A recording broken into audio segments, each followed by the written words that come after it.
The plane carrying Otis Redding plunged into Lake Monona, and in mere seconds, the magnificent voice of soul was swallowed by the cold mist. But what truly stunned the world wasn't just the loss. It was what the FBI found in the wreckage of that aircraft. A small, waterlogged object, significant enough to keep the entire file locked away for decades. They called it a personal item, but those who saw it never spoke of it. Why would a piece of paper, a briefcase, or a personal belonging compel an entire nation to silence? What was in it that the FBI was never allowed to disclose? Before you join me in uncovering the truth buried with Otis Redding, don't forget to like and subscribe, because what you are about to hear will make you never listen to music the same way again. On December 10, 1967, the Midwestern sky was heavy with clouds and the scent of snow. The old Beechcraft H-18 took off from Cleveland, Ohio, carrying Otis Redding, the Prince of Soul, along with 4 young members of his band, the Bar-Kays. They had just completed a successful run of shows, including a fiery performance in Cleveland.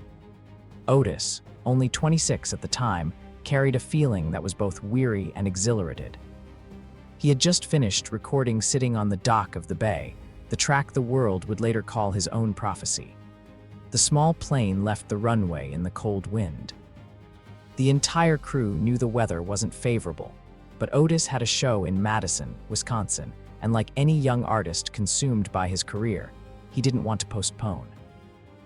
Pilot Richard Fraser, who was flying the plane, lacked extensive experience in heavy snow conditions. According to Federal Aviation Administration, FAA records, the weather in Madison that day was extremely poor, fog, visibility just over a mile, and temperatures low enough to cause icing on the wings. Around 3:00 p.m., the Beechcraft departed Cleveland. En route, they flew through the cold air of Illinois, constantly reporting signals to air traffic control. Everything was fine until 3:25 p.m., when pilot Fraser reported they were preparing to land. Then silence. Radar lost the signal. There was no further response. Just minutes later, residents near Lake Monona heard a deep rattling sound, like thunder clashing amidst the snowy sky.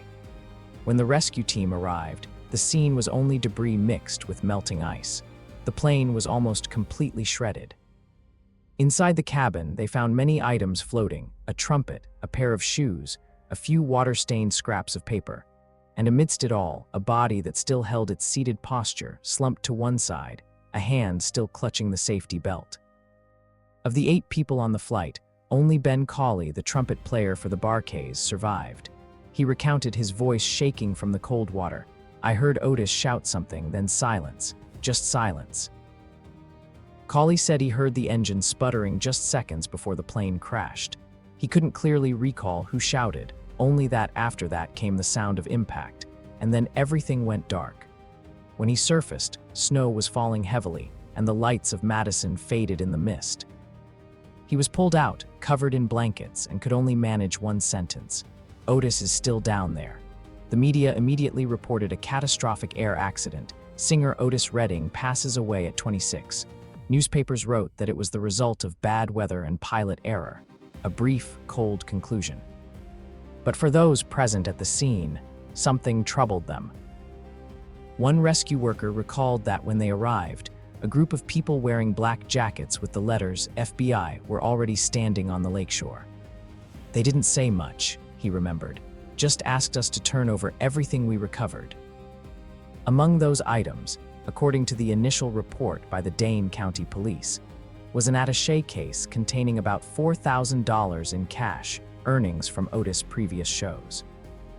That amount, though not immense for a rising star, was a testament to his diligence. The singer who personally managed every dollar of his income rather than relying on a manager. The report clearly stated, brown leather briefcase, intact condition, containing cash and several written notes. But after the incident, when the assets were returned to Zelmer Redding, his wife, the briefcase vanished. No one ever mentioned it again in any official file. When she inquired, the police said, "We didn't find any item like that." Yet, according to the initial statement, the police themselves had documented its existence. One might think that amidst the chaos of a plane crash, a lost briefcase is normal. But what fueled public suspicion was why the FBI appeared so quickly and why personal items were omitted from the final record. The report from the U.S. National Transportation Safety Board, NTSB, concluded that the cause of the accident was loss of control due to severe weather conditions and pilot inexperience. There was no evidence of mechanical failure. However, a small detail noted in the margin of the report, later disregarded, showed that, in Otis Redding's jacket pocket, a small bag containing a quantity of a controlled substance was found. But the investigator decided not to include it in the public record to avoid affecting the deceased's reputation. It was a humane choice, but it was also the genesis for a series of questions about what was disclosed and what was concealed. A former Wisconsin investigator later remarked in an interview, "There were things in his jacket pocket that were never mentioned." From then on, the story of the missing items, the omitted details, and the FBI's presence at the scene became the focal point of many rumors. No one dared to confirm anything unusual, but everyone felt there was a gray area in the narrative that people didn't want to address. By the shore of Lake Monona that day, the snow fell so heavily no one could distinguish tears from rain. Hundreds of people stood watching as Otis' body was recovered, wrapped in a white sheet. A rescue worker recalled that when they pulled him from the lake, the watch on his wrist was still running, stopping just minutes later. "None of us could speak," he remembered. "We just knew we had witnessed something too profound, beyond ordinary rescue work." His loved ones recounted that Otis was always afraid of flying but believed in destiny. He once told friends before the trip, "If I die tomorrow, I'll leave a legacy of soul." That statement, initially just half joking, became a fateful pronouncement after the accident, resonating through generations of music lovers. From that day, Lake Monona was not just a landmark. It became a symbol of loss for a generation of artists, those who believed in a dream transcending boundaries of race and prejudice. The accident was concluded to be weather-related, but in the public's heart, an unanswered question persisted. What did the FBI truly find in that plane, and why did they never tell? A few days after the crash, the authorities closed the case to the public, and the wreckage was stored in a local hangar for analysis. Yet those who visited the hangar later claimed that not everything was there. Several fragments of the fuselage were missing, along with the cockpit instruments that could have revealed whether the plane had malfunctioned before impact. A retired technician who assisted in the investigation quietly admitted years later, "Certain components were taken by men who didn't belong to our department. They wore no uniforms, only plain black coats. No record of those men was ever filed, and no one could confirm where those parts went." The official report, however, simply noted that some materials were unrecoverable due to damage. Zelmer Redding, grieving but strong, tried to rebuild her husband's legacy, yet even she sensed something was wrong. Months later, she began receiving anonymous letters written in careful typewriter font, each bearing no return address. The first one read, "You don't know what he carried with him." Some truths are too dangerous to be sung. She dismissed it as a cruel prank, but the letters continued, each one more unsettling than the last. The second letter said, "The lake didn't take everything." Investigators later confirmed the envelopes were untraceable, with no fingerprints, and the ink used was of a kind typically found in federal typewriters from the 1960s.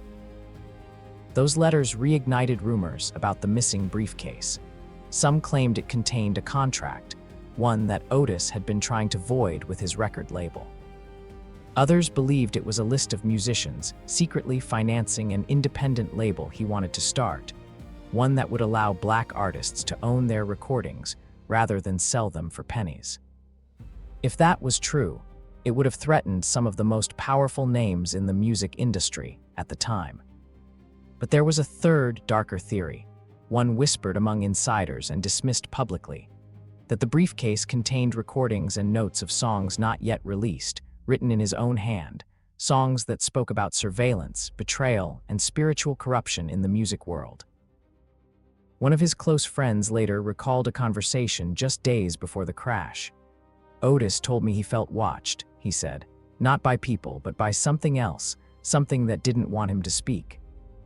The friend admitted he thought Otis was simply exhausted, but the conviction in his eyes was different. He said, "They don't want me to finish that song, the one I wrote on the dock." That song was sitting on the dock of the bay, recorded only 3 days before the crash and released posthumously. When the record hit the airwaves, people noticed something strange. At the end of the song, instead of a proper fade-out, there was a faint whistling sound. Listeners believed it was Otis himself improvising, but a few audio engineers who worked on the mastering insisted that the original tape didn't have that sound. It appeared later, during the mixdown, one engineer said. "It's not his whistle. It's something else, something lower, like wind passing through a hollow pipe." Years later, divers exploring the same area of Lake Monona for unrelated research reported hearing a humming tone through their sonar equipment. One diver claimed, "It sounded like a man's voice humming, very deep, carried by the water." Scientists later dismissed it as echo resonance caused by metal fragments underwater, but the rumors spread quickly. Otis's voice was still there, echoing through the lake that took his life. In 1973, a young journalist from Atlanta named Samuel Price tried to reopen the case. He filed a Freedom of Information Act request to access the FBI's files on Otis Redding's plane crash. His request was denied. The letter from the Bureau read, "The information you requested pertains to materials classified under national security provisions." That single phrase, national security, shocked him. Why would a soul singer's plane crash involve national security? He published an article titled "The Silence Over Lake Monona," exposing the inconsistencies in the investigation. 2 weeks later, he received a call from an unlisted number. The voice on the other end simply said, "Drop it, you don't know what's in that file." Price abandoned the story and later left journalism entirely. By the late 1980s, conspiracy forums and radio hosts began connecting dots that no one had dared to link before. They claimed that Otis Redding had been working on a new project, The Gospel of Sound, an album he described to close friends as the truth hidden in frequencies. Those who heard early demos said they were unlike anything he had ever recorded, low vibrations, overlapping harmonies and lyrics that felt almost prophetic. The tapes of that project were never found. The studio logs from those sessions vanished, and the engineer who worked with him relocated abroad, refusing all interviews. Decades later, when the FBI declassified portions of old files, a researcher discovered a document referencing Redding, Otis, Cultural Influence Report, 1966-67. It categorized him as a potentially subversive figure with capacity to influence youth through coded spiritual messaging. That was all it said. No further context, no explanation. The rest of the document was redacted. To this day, many believe that what was found in that wreck wasn't just personal items, it was knowledge. A message, something the world wasn't ready for. Standing by Lake Monona now, the water still ripples the same way it did that December afternoon. Locals say that on some quiet nights, if the wind is right, you can hear a faint hum floating over the lake. Some say it's just the wind. Others believe it's Otis, still sitting by the dock of eternity, still waiting for his song to be heard in full.